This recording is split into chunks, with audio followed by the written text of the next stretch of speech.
Hello everyone. Today, I will continue sharing with you the story of the single mother Dieu Hân. I hope you enjoy the video. After the doctor's office door closed, the hospital corridor suddenly felt longer than usual. Cold white light spilled onto the glossy tiles, reflecting Hân's noticeably thinner silhouette. She walked slowly, each step as if pressing down on her own heartbeat. Hollow, heavy, and unsteady. End-stage kidney failure. Those 4 words kept echoing in Hân's mind, evenly and mercilessly, like a verdict without an exclamation point, only an endless pause. She didn't cry. She didn't scream. She just stood there, arms slack at her sides, her gaze drifting aimlessly toward the end of the corridor where a small window stood ajar. Hân couldn't understand it. She ate regularly, worked, took care of her child, and thought she was simply tired from lack of sleep and too many worries. How could it already be the final stage? Did I hear wrong? Her voice was so soft she could barely hear it herself. Thanh stood beside her, gripping her hand tightly. He didn't answer right away. He simply pulled her closer, letting her forehead rest against his shoulder. His shoulder trembled slightly, not from weakness, but from the effort of holding everything together as it shattered inside him. "It'll be okay," he said, his voice low and slow as if reassuring himself. "There's still treatment. I'm here. I'll always be here." But Hân knew. In Tana's eyes, behind that carefully held steadiness, was a very real fear. Fear of losing her. Fear of being too late. Fear of a future suddenly turning cruelly fragile. On her first night in the hospital, Hân turned toward the window. Outside, the city lights were still on, cars still moved. Life went on as if nothing had happened. She felt left behind, not by people but by fate itself. What if I don't get treated? The question came out softly, but it was enough to make Thanh startle. He turned to her, looking straight into her eyes. "Then I won't allow it," he said firmly.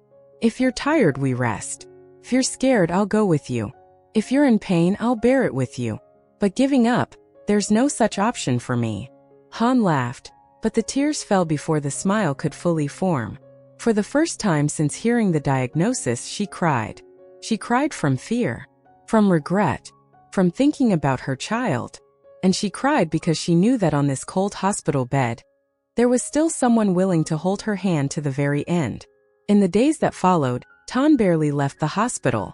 He learned to read test results, asked the doctors about every detail, carefully noted treatment schedules. Every morning he brought warm porridge from home.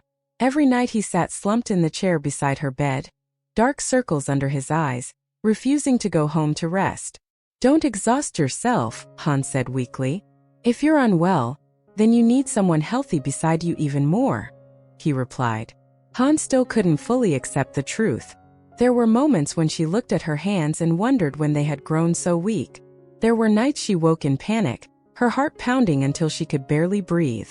But every time she turned her head and saw Thanh there, dozing off in the chair, his hand still holding hers, she found a reason to keep going. Not because she herself was strong, but because she was not alone. And in those days that felt darker than ever, hope began to exist, small, fragile, but enough for Hân to endure, enough for Thanh to believe that as long as they were together, there was still a way forward. Night fell slowly in the hospital. Thanh sat alone in the corridor, his back against the cold wall. Fluorescent lights cast a pale glow on his face, exposing the dark circles under his eyes, the marks of many sleepless nights. The ward door was slightly ajar. Through the narrow gap, he could see Hân sleeping. Her body had grown visibly thinner, her breathing light and even, as if anything stronger might make it disappear. For the first time in his life, Thanh was too afraid to think any further. He was afraid of the words the doctor had said that afternoon, afraid of the numbers on the test results, afraid of the image of living in a house that still carried Hân's familiar scent, but without her. What if one day he woke up and no longer heard her calling his name? The thought tightened his chest so painfully that he had to bow his head, fists clenched. He remembered the past, Hân always forcing herself to be strong, raising her child alone, handling everything on her own, rarely complaining. Because of that, he had once believed she was someone who could never collapse. Until today. Today he saw how her hands trembled holding the test paper. He saw the emptiness in her eyes when she heard the words "final stage." And he understood, not that Han was weak, but that she had been strong for far too long. "I don't need you to be strong," he whispered to himself. "I just need you to still be here, that's enough." Inside the ward, Han woke in the middle of the night. She didn't know whether it was from pain, fear, or a strange sensation, as if someone were calling her from very far away. She shifted slightly, her hand instinctively resting on her chest, where her heart still beat steadily, though each beat felt heavier than usual. The soft yellow night light illuminated the stark white ceiling. Suddenly Han felt afraid. Afraid of that whiteness, afraid of the uncertainty, afraid of the blurred future ahead. Then in that quiet moment, her child appeared in her mind. Small feet running across the yard. The clear mom. Every afternoon. The clumsy but warm hugs whenever the child was scared. Han's heart tightened. If I'm no longer here, what will happen to my child? Who will hold their hand when they're sick? Who will rock them to sleep every night? Who will stand at the back row, watching them grow up bit by bit? Silent tears spilled onto the pillow. This time Han cried not because she was afraid of dying, but because she was afraid of not living. Afraid of not seeing her child grow up. Afraid of missing ordinary things that now felt unbearably precious. She remembered what Tan had said earlier that day. "Giving up, there's no such option for me." Han lifted her hand to wipe away the tears and took a deep breath. Her breathing was still weak, but for the first time since being hospitalized, a clear thought formed in her mind. "I have to live. Not because I'm brave enough, but because my child needs a mother. And because there is someone out there waiting for me, afraid to leave." Han turned toward the door. Through the frosted glass, she saw Tan sitting in the corridor, his head lowered, that familiar back now looking strangely fragile. She called softly, her voice weak but firm. "Tan!" He sprang up instantly, as if he had been waiting for that moment. He entered the room and took her hand, panic in his eyes breaking apart when he saw her looking at him, no longer empty as before. "I've thought it through," Han said slowly, clearly. "I'll get treatment. I'll try for my child. And for you." Tan couldn't speak. He only bent down, resting his forehead lightly against her hand, his shoulders trembling faintly. For the first time he didn't hide his tears. The next morning, while Han was still asleep, Tan quietly stood up from his chair. He looked at her for a long time, as if trying to memorize every line of her pale face, before gently closing the ward door. The morning corridor was busier than the night before, yet it still carried that distinct hospital scent, the smell of disinfectant, of anxiety, and of fragile hopes woven together. The doctor called Tan into the consultation room. As the door closed, the noise outside was immediately cut off. In the small room, there were only the sounds of papers being turned and the doctor's calm, steady voice. "Han's case, if we only pursue conservative treatment, the effectiveness won't be high," the doctor said frankly. "The best solution, if possible, is still a kidney transplant." Tana's heart jolted slightly, but he wasn't surprised. He had read, asked, and prepared himself long before. After the transplant, if the match is good, her health will improve significantly, the doctor continued. She could live almost normally. But the biggest issue is finding a donor. Tan looked up. "What if it's a relative?" The doctor looked at him, his gaze lingering a moment longer. "If there's a blood relative, compatibility rates are higher. But someone outside the family can still donate, if they meet the conditions and do so voluntarily." Silence filled the room. Tan lowered his gaze to his hands used to carrying burdens, to being the pillar, to facing difficulties without hesitation. This time was no different, except that what he faced was no longer money, work, or pressure, but his own body. "Is it dangerous for the donor?" His voice was low but steady. The doctor didn't evade the question. "Every surgery has risks, but for a healthy kidney donor with proper long-term monitoring, it's still possible to live normally." Tan nodded. He didn't ask about the dangers. He asked only one question, the one that made the doctor quietly exhale. "If I donate, what are the chances of saving her?" The doctor met his eyes. "If the match is good, the chances are very high." That answer anchored him. Tan stood up and bowed deeply. Then, "Please let me do the necessary tests." The doctor froze for a second. "You are?" "Her fiancé," Tan replied. Then he added, without hesitation, the one who won't step back. At noon, Tan returned to the ward. Han was awake, leaning against the bed, tired but brighter than the day before. When she saw him, she smiled faintly, a weak smile that still softened Tana's heart. "Where did you go this morning?" she asked. He pulled up a chair and took her hand. It was colder than he expected. "I talked to the doctor." Han fell silent, as if she had already guessed. "What did they say?"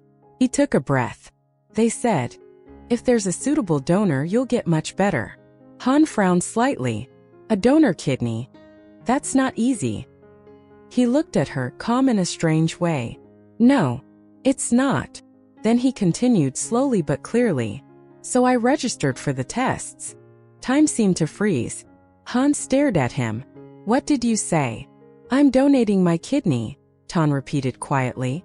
"For you." Han pulled her hand back, eyes wide with fear and anger. "Are you crazy? What are you thinking? What about the child? What about you?" He grabbed her hand again, gripping it tightly. "I've thought it through." He leaned down, his forehead touching hers. "If you're not here, what's the point of me being healthy?" Tears streamed down Han's face. "I won't allow it. I can't live knowing you paid that price." Tan shook his head, his voice softening. "If you don't live, I won't allow that."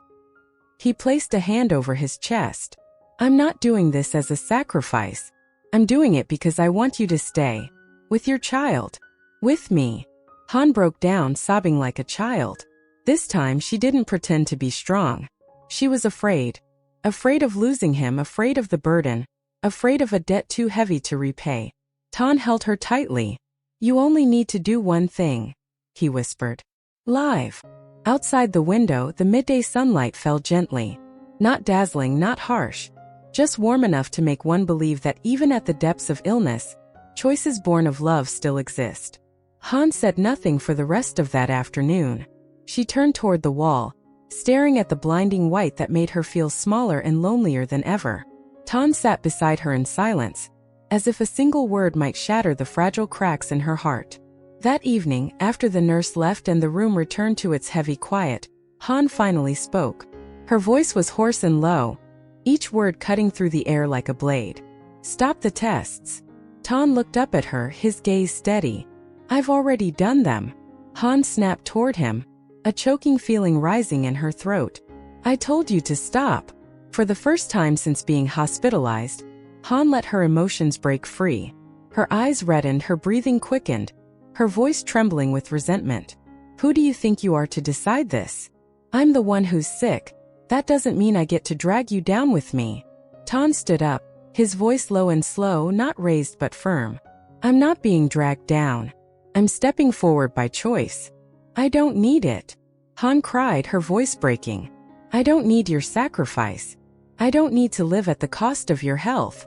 She clutched the blanket, her knuckles turning white. "Do you know how heavy it feels to owe someone a life?" Tan was silent for a long moment, long enough for Han to think he might retreat. But then he spoke, his voice low and resolute. "I won't let you carry a debt, because this isn't a favor." He bent down to her eye level. "This is my choice." Han shook her head repeatedly, tears falling unchecked. "No, you can't. You still have your whole life ahead of you.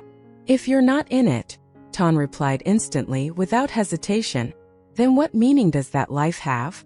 Han cried, not loudly but with a choking sob from deep in her chest, so painful she could barely breathe. She turned away, burying her face in the pillow. "I'm scared." Her voice trembled, fading.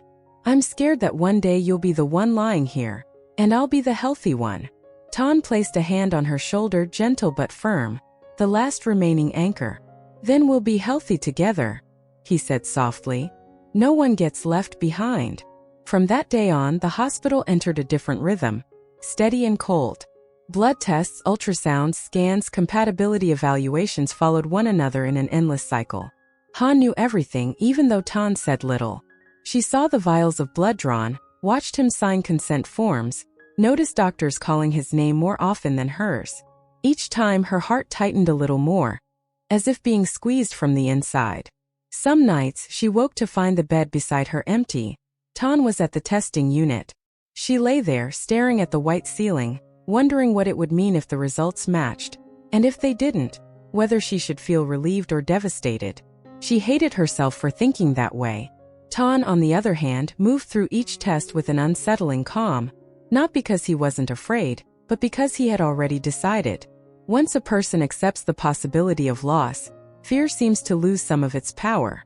Only one thing made him falter. When the doctor said the compatibility results would take 3 days, 3 days longer than any stretch of time he had ever endured. Han barely spoke during those days. She looked at Tan differently now, torn between love, anger, and fear. When he held her hand, she didn't pull away, but she didn't squeeze back either. That night, Han wrote a letter. She didn't address it to anyone. She just wrote, folded it, and hid it under her pillow, keeping words she didn't dare say aloud. On the second day, Tan began to grow tired. Not from the tests, but from the suffocating weight. He paced outside the doctor's office, stood for a long time in front of the notice board, as if the results might appear if he stared hard enough. Han watched his back, her heart aching. She understood that they were both gambling. Only he was willing to lose, while she couldn't bear the thought of him losing. On the third day, a gloomy morning covered the hospital. The doctor called them both into the office. Han gripped Tana's hand tightly, her nails nearly digging into his skin. Her heart raced, her ears rang, her mind went blank. She could barely hear her own footsteps. The door closed. The air thickened. The doctor looked down at the file. And Han closed her eyes. For the first time in her long fight against illness, she prayed.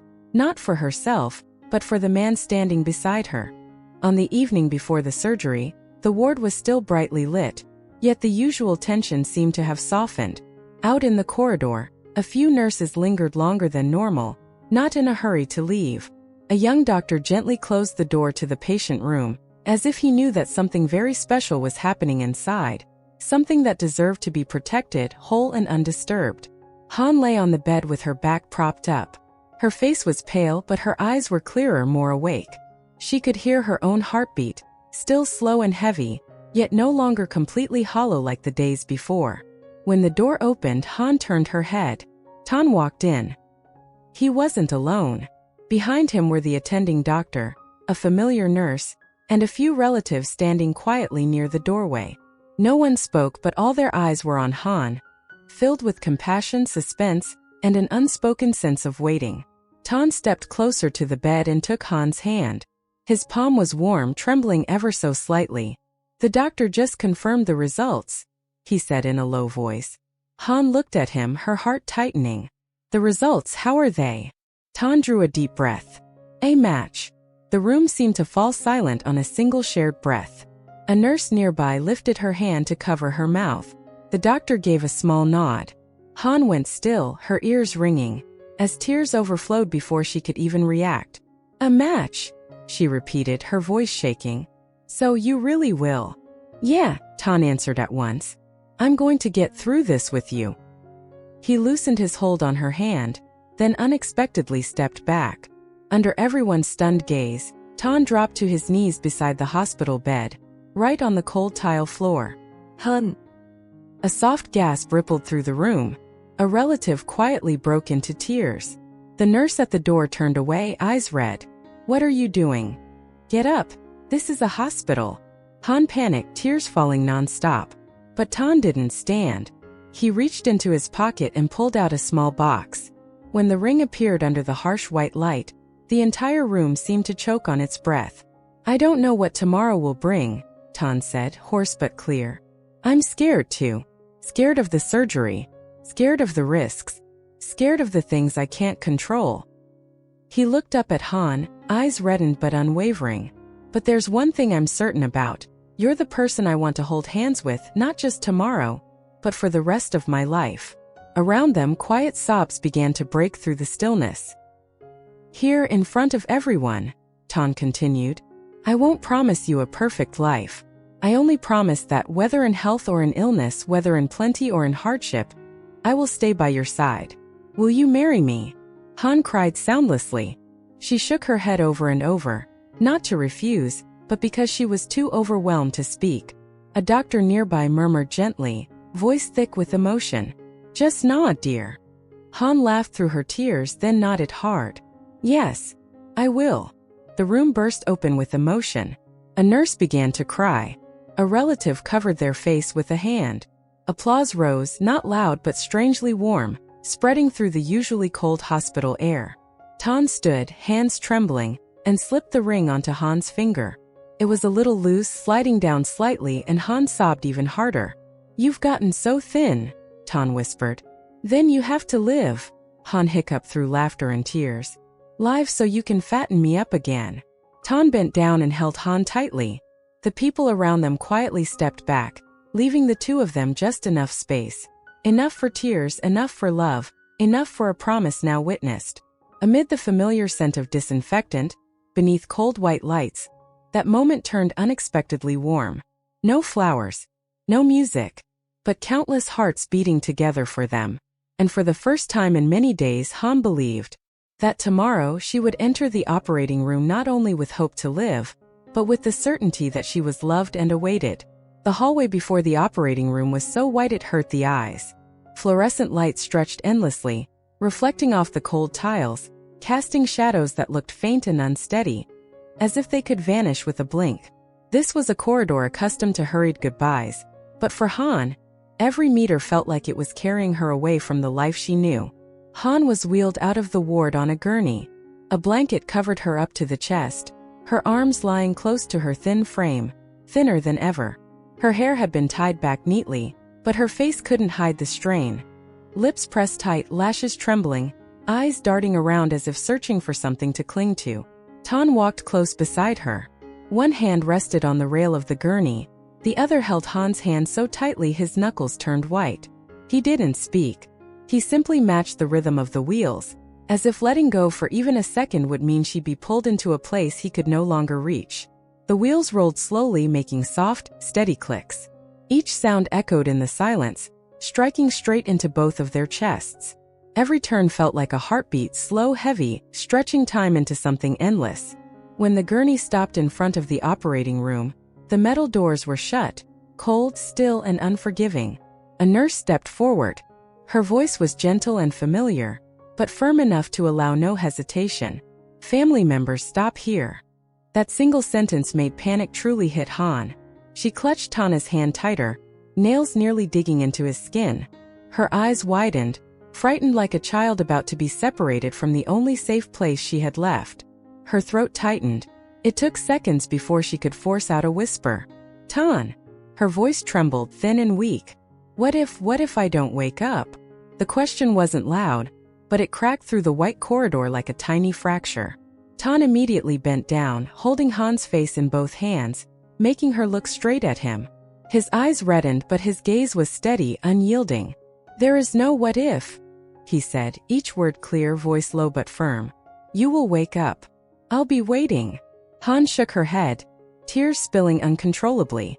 What if you're tired? What if you're in pain? Her voice broke. I don't want to wake up and not see you. Tan lowered his head and kissed her forehead, so soft, so trembling, so warm, carrying everything he couldn't say. I can handle it, he whispered close to her ear. Just remember, I'm right behind this door. When you come out, I'll still be here. The nurse placed a hand on Tana's shoulder, signaling it was time. He had to let go. Their fingers separated slowly, as if both were fighting for one more second, one last breath before being pulled apart. Han watched Tana's hand withdraw, her vision blurring with tears. The operating room doors closed. A soft click, almost unnoticed by anyone else. But inside Tan it sounded like a cut, clean, deep, and numbing. Out in the corridor, time began to move in a different way. Tan sat down in the waiting chair, back straight but rigid, hands on his knees, still holding the shape of the grip that had held Han's hand. He didn't check the clock. He didn't stare at the operating room door. He stared at the tiles in front of him, where his shadow stretched long, silent, and alone. A young nurse leaned against the desk, quietly watching him. She had worked in this department for 3 years and had seen every kind of farewell, heartrending wails, desperate pleas, bodies collapsing into embraces right in the hallway. But this was the first time she had seen a man so silent it hurt to witness. No sobbing, no pacing, just sitting there, as if forcing himself to exist through each passing second. The anesthesiologist stepped out, scanned the area, and asked softly, "Are you the kidney donor?" Tan looked up and nodded. "Yes." The doctor studied him longer than usual. That gaze held not only professional focus, but something deeply human. "We'll do our very best for both of you." It was a familiar sentence in hospitals, but the young nurse beside them suddenly felt her nose sting. She turned away, inhaled slowly, fighting to keep her voice normal. One thought rang clearly in her mind. Some cases don't just need medicine. They need love, so people can find the courage to make it through. On the waiting benches, the family sat close together. No one spoke. No one dared to ask. Only the wall clock ticked steadily, each second a fragile piece of hope being held in place. 2 operating rooms. 2 red lights glowing at the same time. No one knew how much time passed before. Inside the quiet recovery room, Han felt herself rising from an incredibly deep sleep. Everything was heavy, as if submerged underwater. Her eyelids fluttered, her throat burned dry, her whole body ached dully, as if it had weathered a storm. She wanted to move, but she couldn't. In her mind, there was only one thought, clear and relentless. Tan. Her finger twitched. She moved. A voice rang out, startled and relieved. Han struggled to open her eyes. Dim light struck her vision, the familiar white ceiling, the faint sharp scent of disinfectant telling her she was still in the hospital. She turned her head slowly, and then her heart nearly stopped. Tan was there. He lay on the bed beside hers, face pale, lips dry, eyes closed, but one hand still reached faintly in her direction, as if by instinct. Machines hummed with steady sounds. A nurse hurried to adjust in 4-line, and the doctor smiled gently, voice warm and calm. "The transplant was successful. You're both stable."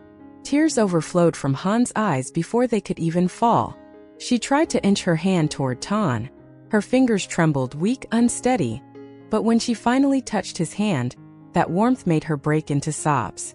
Tan's eyelids fluttered. Then he slowly opened his eyes. When his gaze met Han's, the exhaustion seemed to melt away. "Are you still here?" Han's voice was so weak it was barely more than breath. Tana's lips curved into a tired but genuine smile. "I told you. I'd wait for you." Outside the recovery room, the young nurse stood silently, looking through the glass window. She wiped her tears and smiled in quiet relief. In her entire shift, this was the first moment that made her believe. Amid this hospital full of pain and partings, there were still things so beautiful they made people want to believe in miracles. And for Han, holding Tana's hand tightly in that white room, she understood one thing with absolute clarity. She had awakened not only because the surgery succeeded, but because someone had loved her enough to pull her back. Xin chào mọi người. Cảm ơn mọi người đã xem hết video hôm nay mình chia sẻ. Hy vọng rằng mọi người sẽ yêu thích những câu chuyện mà mình kể về người mẹ đơn thân Diệu Hân.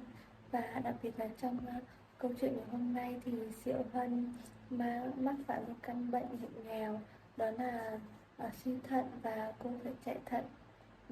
Thành đã giúp Hân hiến thận, liệu rằng Hân sẽ khỏe mạnh hơn hay không, và cuộc sống của Hân và Thành sẽ như thế nào, thì mời mọi người cùng đón xem ở những video tiếp theo. Nếu mà mọi người yêu thích những câu chuyện mình chia sẻ thì nhớ like, share, bật chuông thông báo để nhận thông báo khi mình đăng video mới nhất nha. Mọi người đã lắng nghe và ủng hộ kênh của mình trong suốt thời gian vừa qua. Hy vọng sẽ được đồng hành cùng mọi người và gặp lại mọi người ở trong những video tiếp theo. Bye bye mọi người.